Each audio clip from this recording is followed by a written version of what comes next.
días. Continuamos con la lectura de la palabra de Dios en el libro de Filipenses, capítulo 3, versículos 1 al 11.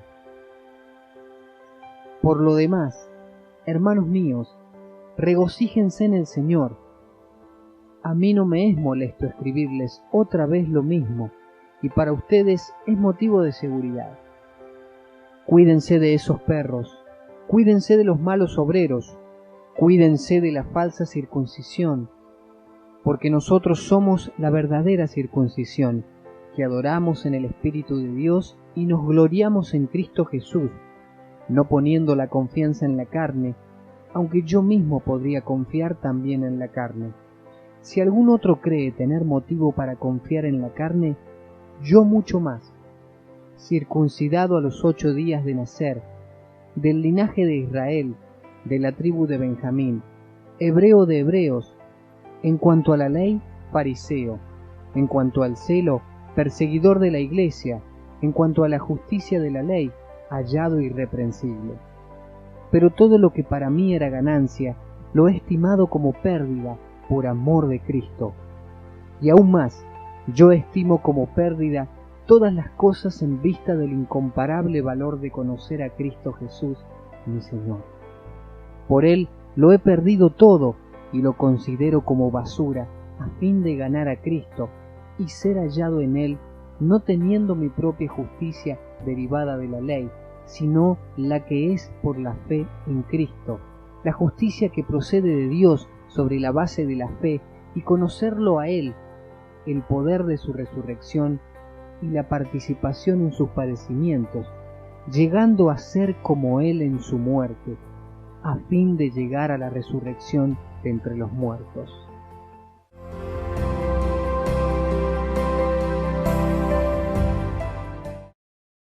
Buenos días, hermanos, ¿cómo están?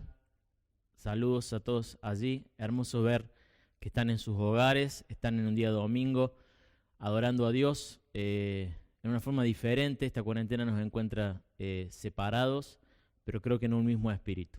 Estamos escuchando la voz del Señor, adorándole.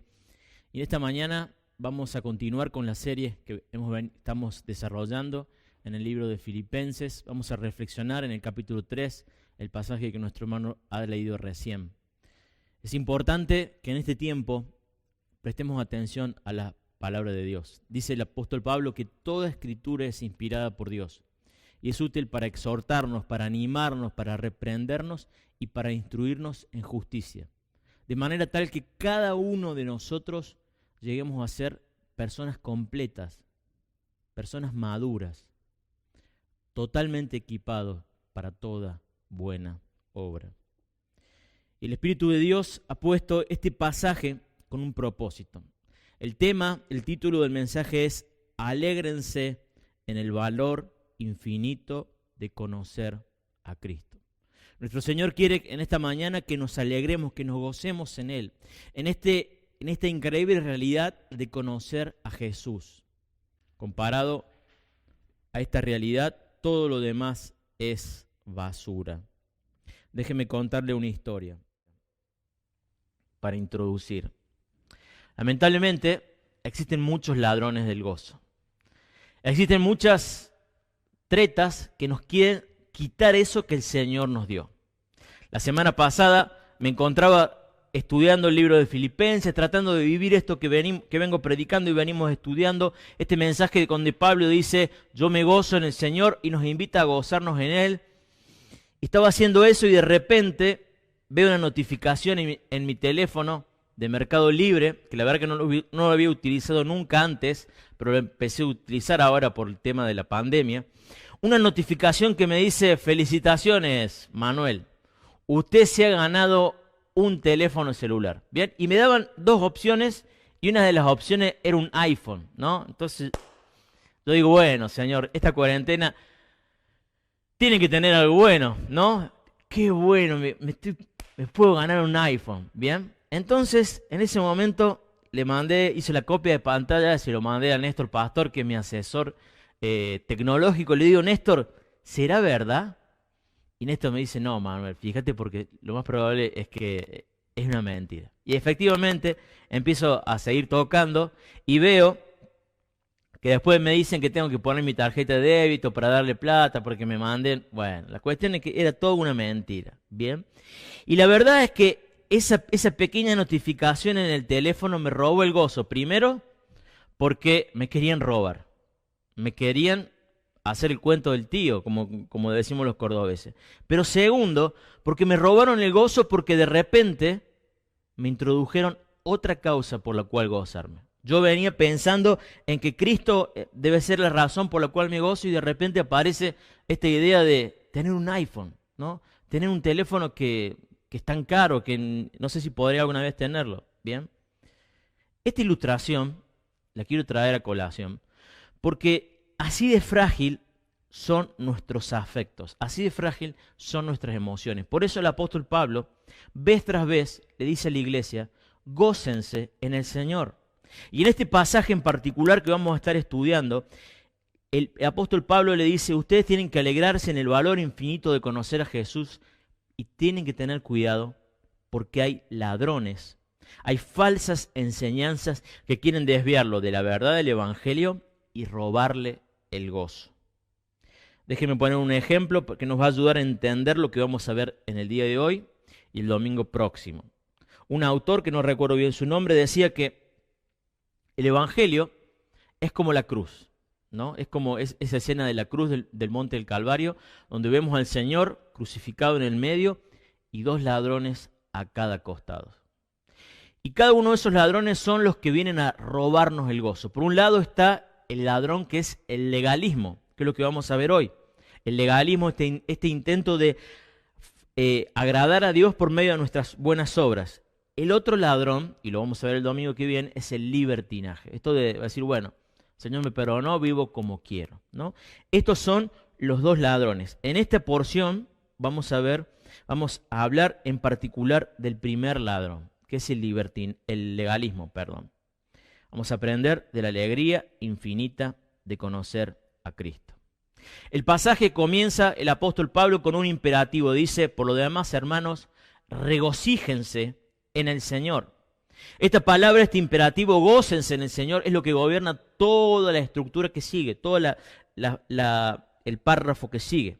Bien, y quizá alguno de los oyentes o de los oyentes originales puede estar pensando, Pablo, ya estás un poco repetitivo. Gócense, gócense, gócense. Lo he dicho tantas veces que es medio como que suena cliché, ¿no? Viene esa frase que uno lo dice tantas veces que ya pierde el sentido. Bien. Pablo, por las dudas, dice, miren, a mí no me es molesto escribirle otra vez lo mismo y para ustedes es motivo de seguridad. Él sabe que la iglesia necesita escuchar vez tras vez que la iglesia debe gozarse en el Señor. Escuche bien esa parte. Gozarse en el Señor.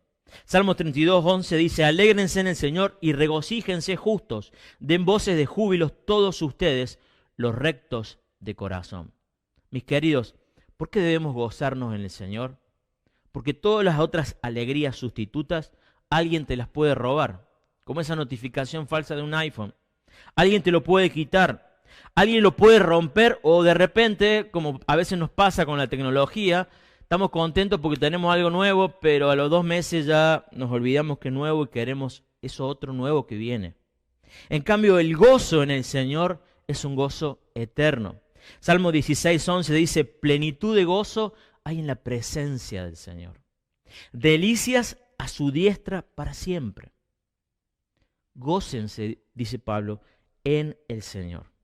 Y a partir de allí empieza a advertirles del peligro de la falsa doctrina. Empieza a advertirles de este ladrón silencioso y muy peligroso que puede robar el gozo. Dice el apóstol Pablo en el versículo 2, dice, cuídense de esos perros, cuídense de los malos obreros, cuídense de la falsa circuncisión. Fíjese la retórica. 3 veces dice, cuídense, cuídense, cuídense. ¿Cuídense de quién?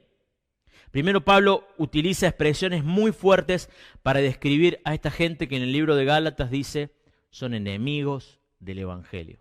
Lo primero que dice, cuídense de esos perros.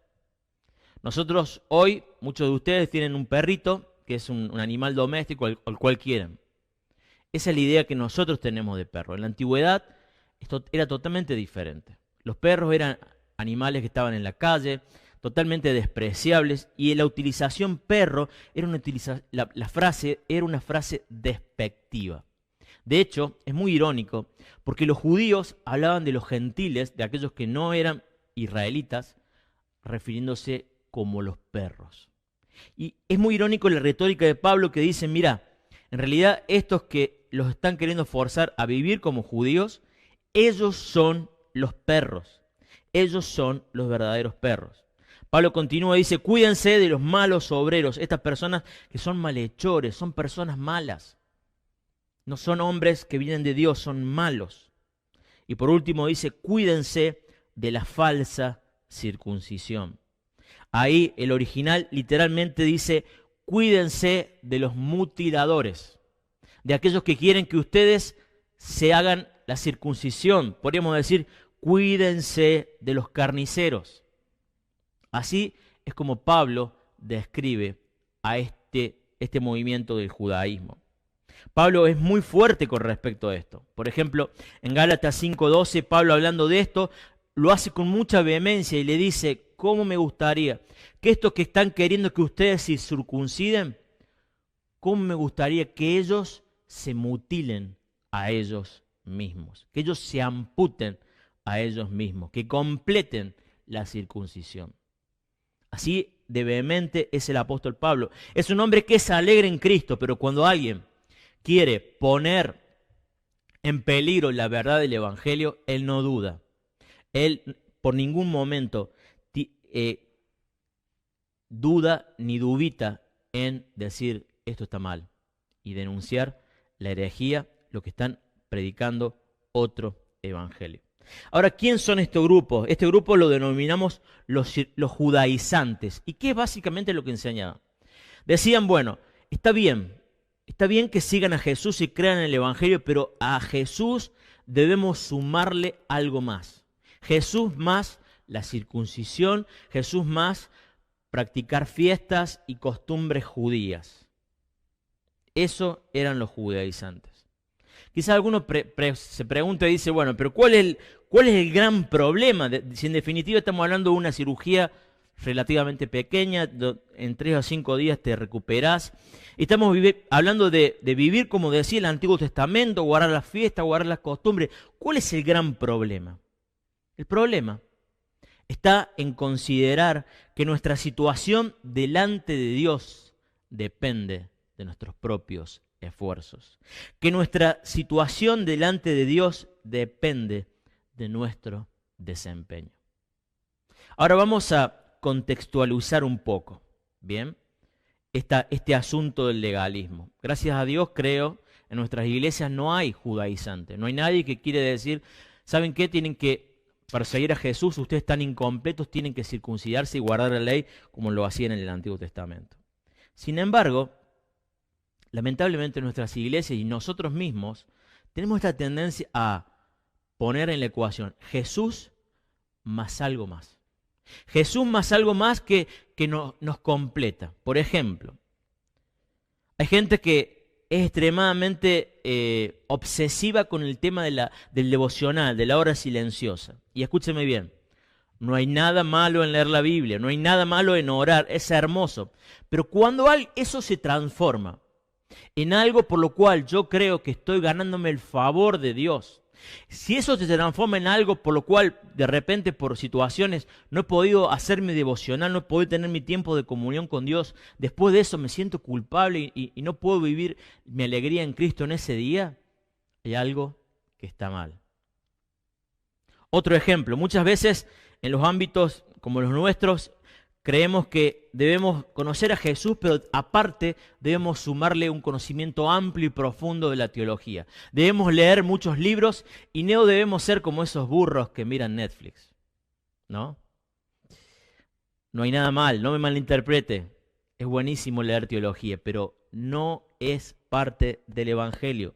Tenemos que tener cuidado con el legalismo. El apóstol Pablo denuncia el legalismo del primer siglo. No debemos menospreciar y no debemos dejar de valorar la astucia del enemigo que muchas veces se introduce y nos quiere transformar en legalistas. El pasaje continúa y el apóstol Pablo dice: nosotros somos la verdadera circuncisión, versículo 3. Somos los que adoramos en el Espíritu de Dios y nos gloriamos en Jesucristo, no poniendo la confianza en la carne. Pablo dice: nosotros somos el verdadero pueblo de Dios, somos la verdadera circuncisión, aquellos que adoramos a Dios por medio del Espíritu, aquellos que nos gloriamos solamente en Jesucristo. ¿Recuerdan el pasaje de la mujer samaritana y Jesús?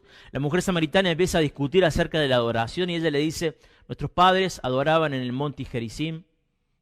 ¿Dónde se debe adorar? Ese es un poco el trasfondo. Y Jesús dice: el tiempo viene y ahora es cuando los verdaderos adoradores deben adorar en espíritu y en verdad.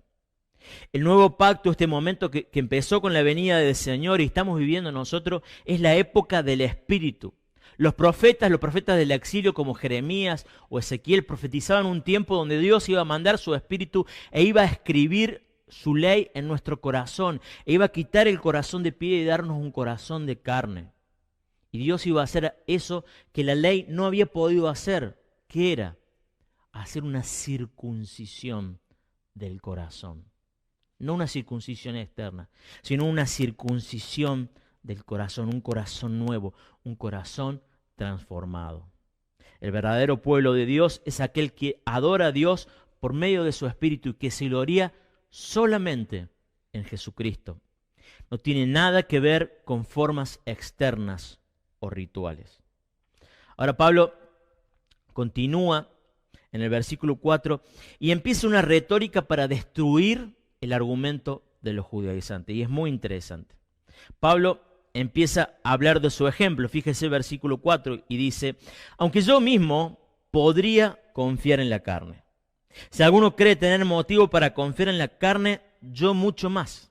El apóstol Pablo en su retórica dice: bueno, si se trata de confiar en la carne, ¿saben qué? Yo les gano a todos ustedes. Y empieza a entrar en ese juego, en esa discusión, en esta retórica interesante. El apóstol Pablo dice: está bien, ¿quieren hablar de la circuncisión? Bueno, escuchen, yo fui circuncidado al 8º día. Me circuncidaron en tiempo y forma, no después, como se debía hacer. Yo soy del linaje de Israel, soy de la familia de Israel, no he sido injertado. Soy verdaderamente un israelita. Soy de la tribu de Benjamín, una tribu prominente, una tribu de la cual vino el primer rey, el rey Saúl. Luego dice: yo soy hebreo de hebreos. Probablemente esta frase hace implicancia a que Pablo había conservado el lenguaje hebreo. La mayoría de los judíos después del exilio habían aprendido el arameo y los que estaban fuera de Israel hablaban el griego. Sin embargo, había un reducido número que todavía hablaba la lengua hebrea, la lengua materna, la lengua en cual se encontraba escrita la Torá del Antiguo Testamento. Yo soy hebreo de hebreo. Continúa, dice: en cuanto a la ley, en cuanto a la observancia, yo era fariseo. ¿Quién eran los fariseos? Era una secta que era rigurosa en cuanto a la observancia de la ley. Hay muchas anécdotas, es muy gracioso. Ellos contaban cuántos metros se podía caminar en un día sábado, por ejemplo. Como dice Jesús, ellos pesaban lo que se podía diezmar en cuanto a la menta y el eneldo, eran estrictamente rigurosos. Pablo dice: yo pertenecía al fariseísmo. Continúa, dice: en cuanto al celo por la ley, yo era perseguidor de la iglesia. Tal era mi deseo de guardar las cosas correctamente, que no solamente que yo lo hacía, sino que me enojaba contra todos aquellos que iban en contra.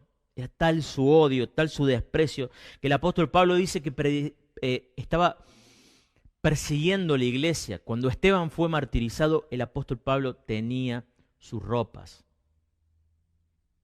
Y había viajado, en el capítulo 9 del libro de Hechos nos dice que había viajado a la ciudad de Damasco para encarcelar a los cristianos que estaban allí. En cuanto a la justicia de la ley, continúa: hallado irreprensible.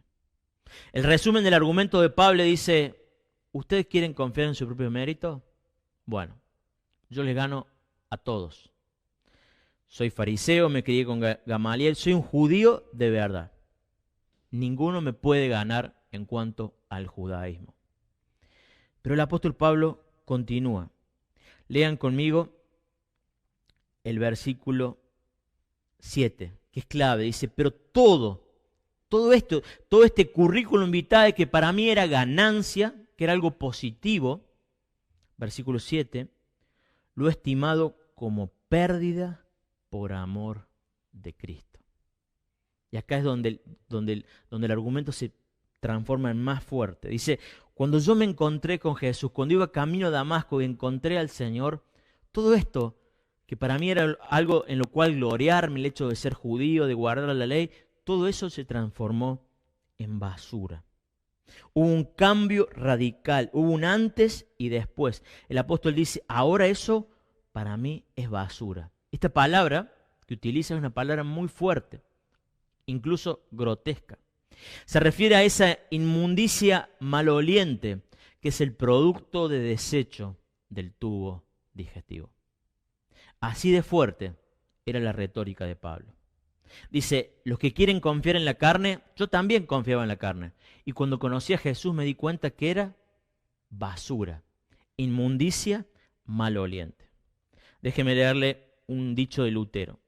Lutero dice, para Pablo esto de confiar en la carne, confiar en sus propios esfuerzos, significa lo siguiente, que la justicia, la sabiduría, la adoración, la religión, la comprensión y la voluntad más elevada de la que el mundo es capaz, o sea, nuestros mejores esfuerzos, no sirven para nada. Continúa diciendo, por tanto, el monje no es justificado por la orden a la que pertenece, ni el sacerdote por la misa ni las horas canónicas, ni el filósofo por la sabiduría, ni el teólogo por la teología, ni el turco por el Corán, ni el judío por Moisés. Dicho de otro modo, no importan los sabios y justos que sean los hombres según la razón y la ley divina, pues sus obras, méritos, misas, actos de justicia y de adoración no le justifican. Me encanta cómo lo pone Lutero. Todos los esfuerzos humanos, las mejores obras, tus mejores intenciones, tus mejores acciones no te pueden declarar justo a los ojos de Dios. Pablo llama a la iglesia a tener cuidado con los legalistas, a los que denomina perros, malos obreros, carniceros. Le dice, no se puede confiar en la carne. Cuando conocí a Jesús me di cuenta que todo eso era basura. Y allí continúa el apóstol Pablo y empieza a explicar esto que es el infinito valor de conocer a Cristo. Este conocimiento de Jesús que hizo un antes y un después. Versículo 8 dice, y aún más, yo estimo como pérdida todas las cosas en vista del incomparable valor de conocer a Cristo Jesús, mi Señor. Por Él lo he perdido todo y lo considero como basura a fin de ganar a Cristo y ser hallado en Él, no teniendo mi propia justicia derivada de la ley, sino la que es por la fe en Cristo, la justicia que procede de Dios sobre la base de la fe. Aquí Pablo habla de este infinito valor, de este conocimiento de Jesús, de tener esta relación con el Mesías, que ha hecho que su vida cambiara drásticamente. Ya no es un hombre que es motivado por odio a viajar a Damasco, sino que por el amor al Mesías se extiende por todo el Mediterráneo para que todas las personas conozcan del amor de Jesús. Y aquí Pablo habla de este concepto que es tan importante, que él repite vez tras vez en sus cartas. Estar en Cristo, estar en Jesús, esta realidad nueva en su relación con el Mesías, esta realidad que lo describe muy bien esta frase, en Cristo, en Cristo. Ser hallado en Él, no teniendo mi propia justicia, sino por la fidelidad de Cristo. Hermanos, esta doctrina es la doctrina fundamental de la vida cristiana. Estar en Cristo es recibir todo lo que pertenece a Cristo, es recibir todos los beneficios del amor de Dios en Cristo por nosotros, los pecadores. La iglesia cristiana tiene muchos símbolos que justamente representan esto, y uno de los más fuertes es el bautismo. En el momento del bautismo, lo más importante es que usted se identifica con Cristo. Usted dice que usted ha muerto con Cristo y a su vez ha resucitado. Y usted ya no vive, sino que vive Cristo en usted. Usted está viviendo una vida diferente, usted está unido a otra persona. Una de las metáforas que utiliza el Nuevo Testamento para hablar de esta asociación entre Cristo y el creyente es el matrimonio. Cuando conocemos a Jesús estamos en este matrimonio espiritual. De hecho, el apóstol Pablo dice que la relación entre Cristo y la iglesia es como de un esposo con su esposa. Y déjame leerle una porción de un libro que justamente es una exhortación a tener cuidado en todas aquellas cosas que matan el gozo en Jesús, tanto el legalismo como el libertinaje. Es un libro que se llama Médula de la Divinidad Moderna, por un autor que se llama Fisher.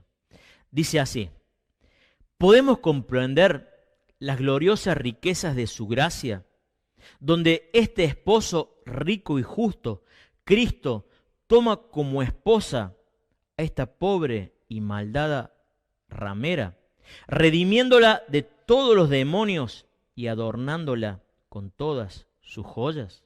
Qué fuerte la expresión, ¿no? Pero dígame si no es verdad. Dice, podemos entender la riqueza de la gracia de Dios, que este esposo rico y justo, que es Cristo, toma a su esposa, que en realidad era una pobre y malvada ramera, y la redime de todos los demonios y la adorna con todas sus joyas, para que usted, a través de la seguridad de su fe en Cristo, quien es su esposo, sea liberado de todos sus pecados, sea protegido de la muerte, protegido del infierno, dotado de la eterna justicia, vida y salud salvadora de su esposo Cristo. Qué hermoso cómo lo pone. Cuando entramos en relación con Cristo, estar en Cristo es estar casado con Cristo. Y todo lo que pertenece a Cristo es nuestro, porque nosotros estamos en unión con Él. No hay nada que nos pueda separar de Cristo. Él es mío y yo soy de Él. Esta es la realidad de cada cristiano. Y hermanos, no hay nada más práctico y más importante para tu vida y para mi vida que esta verdad. Pablo describe que hay dos formas de vivir. Puedo vivir según mi propia justicia o según la justicia de Dios.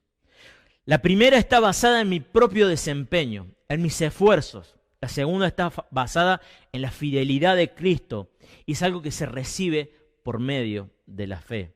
La primera es frágil como mis buenas intenciones. Dígame si nuestras intenciones no son frágiles. Mañana es lunes y mañana es una oportunidad para comenzar algo nuevo. Sin embargo, lunes a la noche se acabó la oportunidad porque nuestras intenciones son frágiles. Sin embargo, la segunda, vivir por la fidelidad de Cristo, es firme porque Cristo vivió una vida de obediencia y pagó por nuestros pecados. Confiar en la carne, en nuestra propia justicia, nos lleva a la tristeza porque no puedo vivir por mis propios esfuerzos como Dios quiere. Porque mis propios esfuerzos, aún mis mejores obras, ante los ojos de Dios, son como trapos de inmundicia, dice el profeta Isaías. Entonces, vivir por mi propia cuenta, tratando de vivir una vida justa, produce tristeza. Sin embargo, el camino de Dios, esta segunda forma de vivir, lleva la alegría porque Cristo hizo todo por mí. Y todo lo que tengo que hacer es disfrutar de esta nueva relación en la que me encuentro. Y hermano, quiero que me escuche bien. La vida cristiana se trata de disfrutar. Ser cristiano se trata de vivir alegre. Como decía Martin Lloyd-Jones, el cristianismo es esa historia de que cuando una persona conoce a Jesús se cree que es la persona más feliz del mundo. De eso se trata ser cristiano. El Catecismo Corto de Westminster dice, el fin último de cada hombre es glorificar a Dios y disfrutar de Él para siempre. Dios quiere que seamos hombres y mujeres alegres. Quiero contarle un ejemplo que surgió esta semana en un momento de consejería, para que podamos entender cómo estas verdades son eminentemente prácticas. Por medio de Zoom estaba hablando con un hermano que me manifestaba su tristeza, su decepción, porque él no podía ser el tipo de marido que él deseaba, porque se sentía totalmente decepcionado en la forma en que estaba viviendo. Aclaro que no estaba viviendo ningún tipo de situación pecaminosa grave, simplemente él estaba decepcionado por la forma en que se desempeñaba. Y en su relato había algo que permanentemente decía: hermano, pastor, me siento fracasado,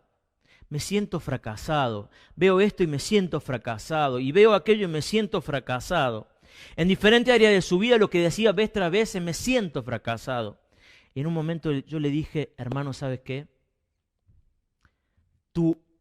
El problema no es que te sientas fracasado. El problema es que primeramente debes reconocer que tú eres un fracasado.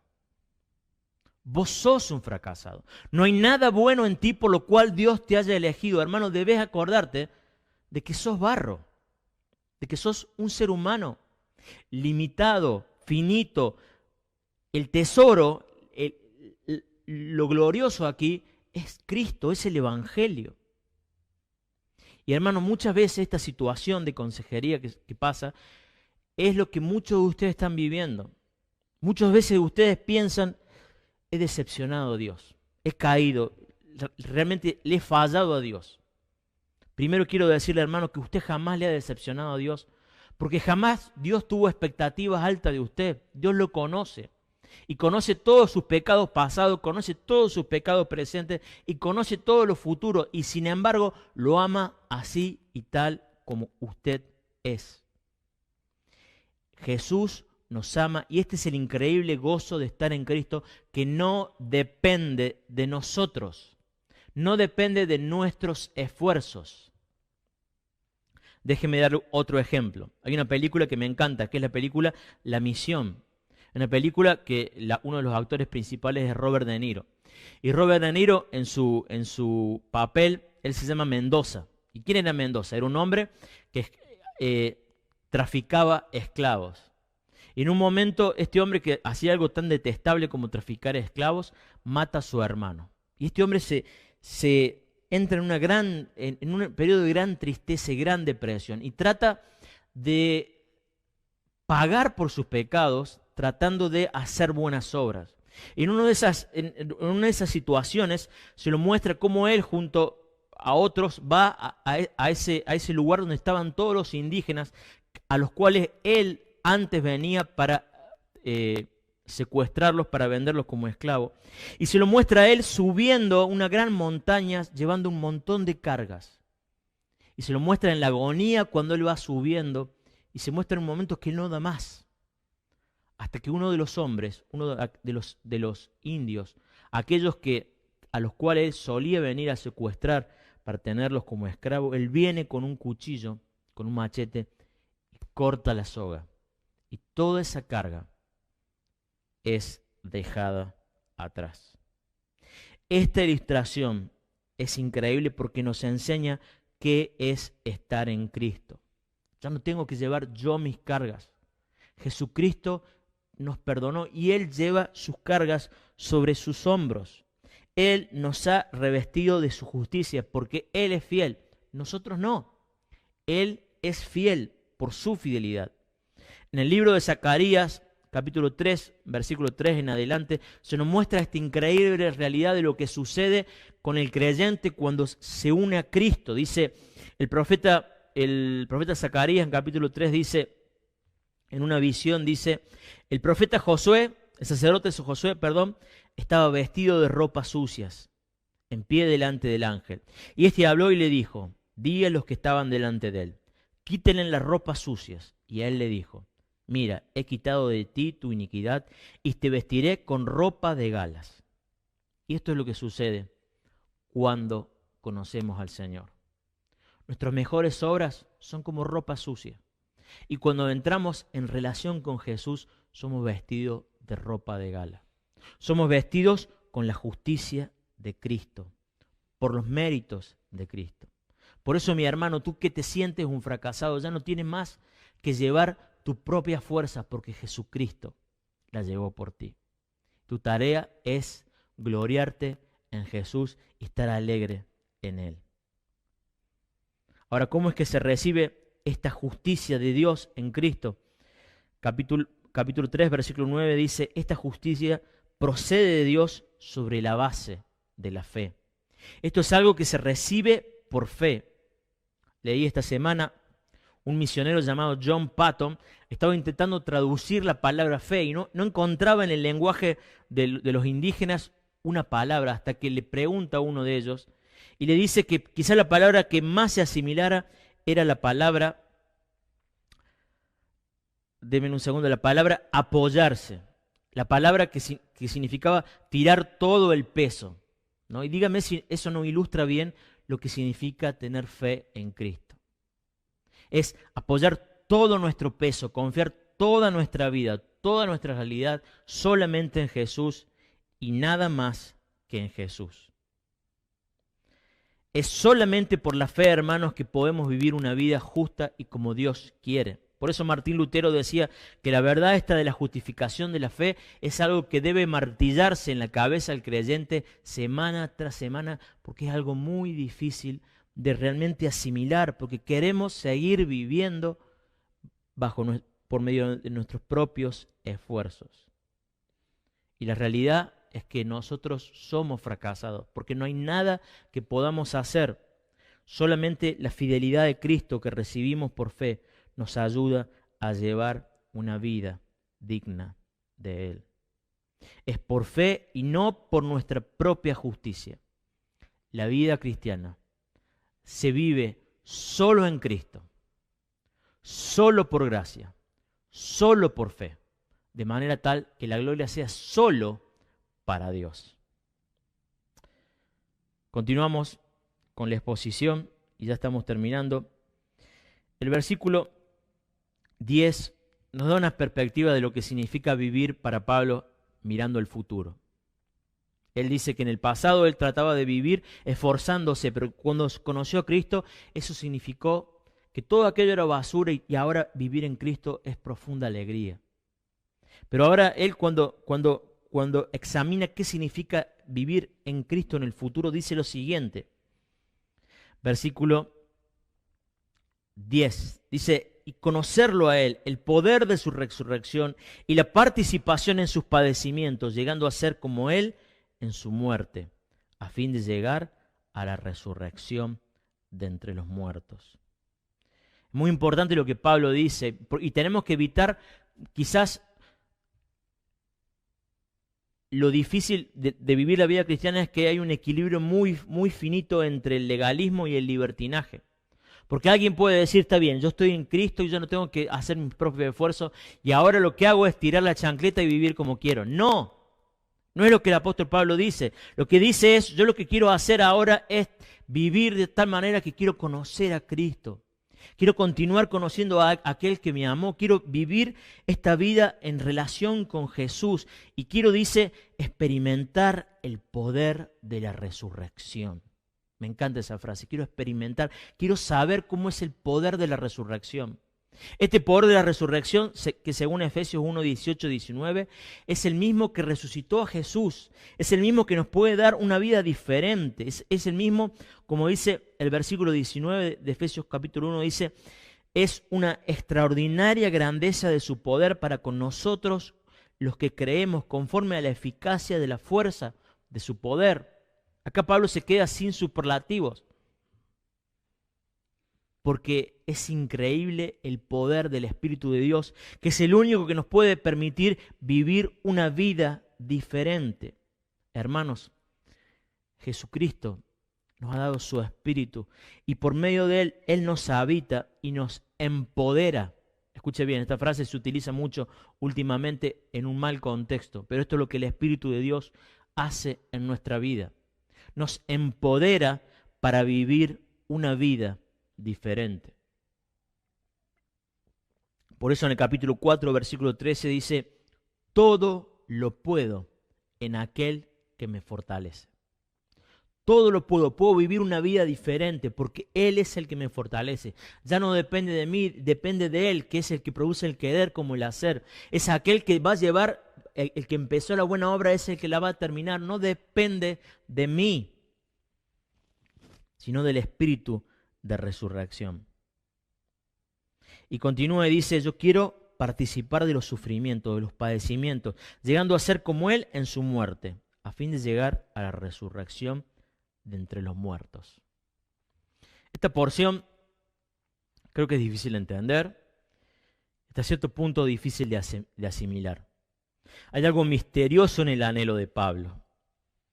Él quiere completar los sufrimientos de Cristo, quiere compartir los sufrimientos de Cristo. Y la verdad, esta parte sinceramente no me agrada mucho, pero en realidad, hermanos, si nos ponemos a pensar, todo aquel que ha seguido a Jesús se ha comprometido a llevar la cruz. Y llevar la cruz significa seguir el camino de la cruz. Este camino en el cual, perdiendo la vida, es la forma en que la ganaremos. Este camino en el cual, sirviendo, hemos venido a servir y no a ser servidos. Este camino en el cual los últimos serán los primeros. Como conclusión, cuidado con los ladrones del gozo, porque la mayoría de las veces son totalmente inesperados. Leí una frase esta semana que me llamó mucho la atención, decía, la ovejita vivía toda su vida teniendo miedo al lobo, teniendo miedo de que el lobo se le iba a comer, hasta que al final se lo comió el pastor. Toda su vida teniendo miedo a una cosa, pero al final aquello del quien no se esperaba terminó siendo su peor enemigo. Y cuando pienso en esto, pienso en muchas personas que conocen a Jesús, pero que estuvieron o están en iglesias que los cargaron de obligaciones. Está bien, conocer a Jesús, pero ahora, hermano, ponete la corbata. Tenés que ponerte la corbata, o hermano, ¿sabes qué? Vos podés escuchar solamente música cristiana. Y quizá muchos de estos consejos pueden estar buenos o pueden estar malos, pero cargar a la gente con obligaciones, sumar Jesús más otra cosa, está mal. Pablo dice, yo me alegro en el valor infinito de conocer a Jesús y no permito que nadie me robe el gozo. Mi alegría, nuestra alegría está fuera de nosotros. Nadie puede robárnoslas. Nuestra alegría no tiene nada que ver con nuestra buena conducta, con nuestro buen desempeño. De esa forma nadie puede robarnos el gozo. Hermano, ¿dónde está tu gozo? ¿De qué depende tu gozo? Ten mucho cuidado con aquellos que te quieren robar el gozo. Ten mucho cuidado con las promesas de gozo temporal, con aquellos que te quieren regalar un iPhone, con aquellos que te prometen, pero en realidad te mienten, aquellos que te quieren estafar. Solo Jesucristo puede hacer al hombre feliz. Quiero terminar leyendo una canción que cantamos que creo que expresa esta realidad del gozo en Jesús. No sé quién fue el autor, pero dice así: ¿cómo podré estar triste? ¿Cómo entre sombras ir? ¿Cómo sentirme solo y en el dolor vivir? Si Cristo es mi consuelo, mi amigo siempre fiel, si Él cuida de las aves, Él cuidará de mí. Feliz, cantando alegre, yo vivo siempre aquí. Si Él cuida de las aves, cuidará también de mí. Hermanos, ¿por qué he de estar triste? Si Jesús está conmigo, si estoy en Cristo. Que el Señor nos fortalezca y nos permita empezar esta semana, ya a partir de ahora, a vivir feliz, cantando alegre. Porque podemos decir como Pablo en el capítulo 3, versículo 8, que estimamos todas las cosas como pérdida en vista del incomparable valor de conocer a Cristo Jesús. Alegrémonos en el infinito valor de conocer a Jesús. Que el Señor les bendiga y nos dé fuerza para poder aplicar su palabra.